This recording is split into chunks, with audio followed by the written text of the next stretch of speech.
Hello and welcome to Did Jesus Exist? Today we are on episode 3 of Miracle Stories in the Gospels. So, today we're talking about 10 lepers and how they're just a fucking repeat from Kings and Mark. Yeah, basically there's nothing original in the Bible at all.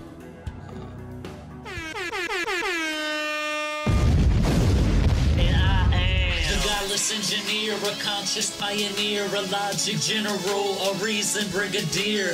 More bullshit from the pulpit. Meet me in the comment section and you get schooled, bitch. The Godless engineer.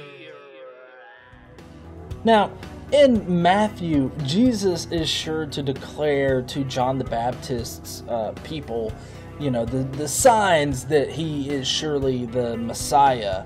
And, he initially states the signs that are stated by Isaiah, and that would include raising zombies, healing the deaf and the blind. But he also pulls from miracles in the book of Kings, both books, Elijah and Elisha.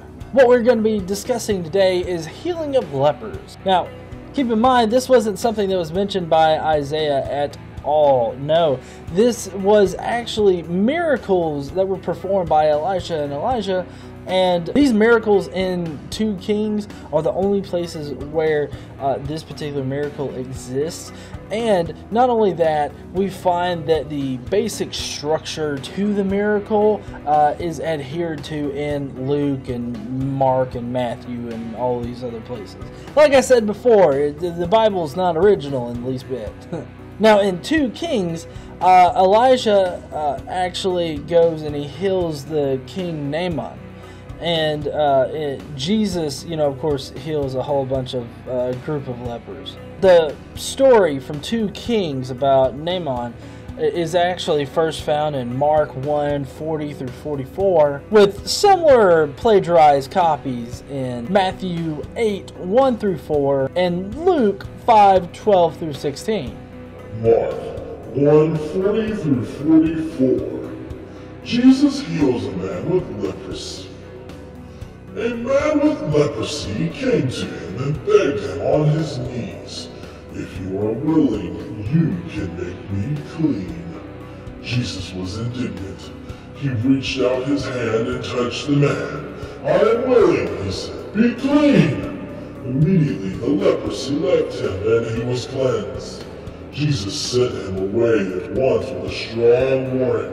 "See that you don't tell this to anyone, but go. Show yourself to the priests and offer the sacrifices that Moses commanded for your cleansing as a testimony to them." Now, of course, as I stated before, this particular one in Mark is directly copied or plagiarized from 2 Kings and the healing of Namaan. One of the key indicators here that he is pulling from 2 Kings is the phrase, "show yourself to a priest," because that's what occurs, or that's what's said by the prophet in 2 Kings. He says, "go and show yourself to a priest." Now, this isn't indicative of any kind of Christian dogma or thought process. No, this is key of a Jewish thought process. And while, of course, they were Jewish at the time, like Jesus, of course, was Jewish and whatnot, but, Jesus was bringing about this new covenant, right? This new dogma. So why on earth would you want to go and suffice or adhere to the old covenant when this new guy has this new covenant where you don't have to, slaughter a lamb or some shit? Now, this phrase was common to Palestinian Christianity, but not the Hellenistic Christianity. And the basic outline of this miracle goes as follows. Person approaches the prophet, kneels, makes a plea for a miracle. The prophet speaks. He touches the beseecher. The miracle happens. And the prophet sends him away all healed and shit. Now, the other miracles, as I've mentioned before, that occur in both Matthew and Luke are really just plagiarized versions of this Markian story as well as the two kings' miracle stories. Where they differ, though, is that they expand on the gratitude and ingratitude kind of perception of these miracle stories. And that would be, in being grateful for, being healed and praising God, and then, how those that don't praise God and how those aren't grateful to God are treated. And so it goes a little bit further to explain that kind of dynamic. So just a sampling of one of the plagiarized parables in one of the other Gospels. Here's Luke 17:11-19. Jesus heals 10 men with leprosy. Now on his way to Jerusalem, Jesus traveled along the border between Samaria and Galilee. As he was going into a village, 10 men who had leprosy met him. Then he stood at a distance and called out in a loud voice, "Jesus, Master, have pity on us." When he saw them, he said, "Go, show yourselves to the priests." And as they went, they were cleansed. One of them, when he saw he was healed, came back, praising God in a loud voice. He threw himself at Jesus' feet and thanked him, and he was a Samaritan. Jesus asked, "Were not all 10 cleansed? Where are the other 9? Has no one returned to give praise to God except this foreigner?" And he said to him, "Rise and go, your faith has made you well." There are multiple things wrong with this story. For one, right off the bat here, the area in which it seems to take place in doesn't actually fucking exist. Nope, it doesn't. The midst of Galilee and Samaria doesn't exist at all. I mean, the two things are so far apart, the midst of it might as well just be called the wasteland. Therefore, this midst of Galilee and Samaria are basically inventions of Luke. And this is why it's an invention of Luke. He needs a way to denote that the group of 10 lepers was comprised of both Galileans and Samaritans. And that would be people that are Jewish in nature, and then those that are not Jewish. So two different religious beliefs. But Luke goes further. He goes further because he specifically points out how one of them is a Samaritan, the guy that turned around and bowed at the feet of Jesus and thanked him for curing his leprosy. He goes far enough to state that at least one of them is definitely a Samaritan, and then he pulls partly from Mark or some kind of similar story. And this is how you know from Mark 1:44.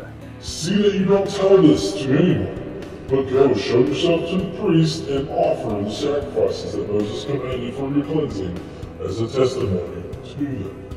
So clearly, Luke goes out of his way to denote that this guy is a Samaritan. The Samaritans wouldn't have been Jewish at this time. They would have been of a different faith. So what kind of purpose does it serve to tell a Samaritan to go to Jewish priests?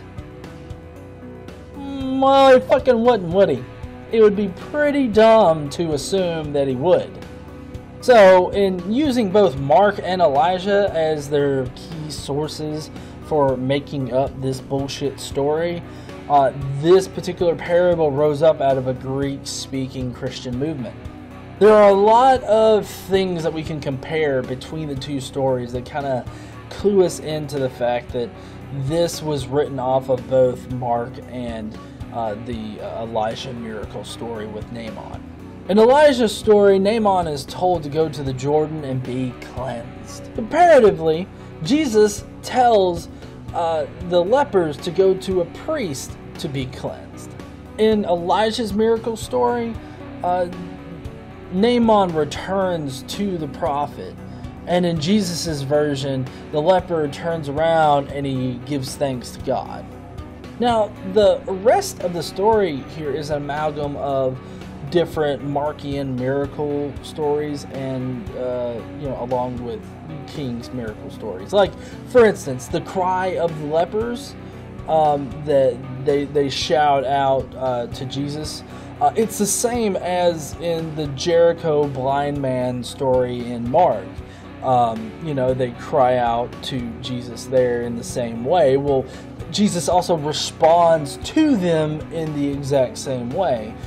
So there's a clear link there, but there's also one pretty fine detail that you need to pay attention to that links, Luke and the other ones to the Markian stories as well as the Septuagint version of Kings. Now, in Mark's blind man at Jericho story, Jesus is leaving the city, whereas in Luke, it's being indicated that he's entering the city. Of course, this means that it deviates from Mark, so where else would he have gotten it? This would seem to indicate that the writer of Luke was correctly interpreting Kings, because in Kings, it's upon entering the city that Namaan approaches him, and so in Luke, he correctly translates the Septuagint Kings and says that Jesus is entering, the village and performs the miracle. So we know via this particular fine detail that he's not only pulling from Markian stories in general, but also the Septuagint King Elisha miracles. So this is yet another miracle that is just another parable that has been built off of already existing miracle stories that we know are fake as fuck, as well as Markian stories that were already in existence at the time. So there's no way that this 10 lepers miracle deal could have happened. Thank you for joining me today on this Did Jesus Exist? Please go down below, leave me a comment with what you think about my analysis here. I would love to hear your thoughts on these miracle stories, on my analysis of it. Don't forget to subscribe down below if you would like to see more of this kind of content. And as always, don't forget to question everything.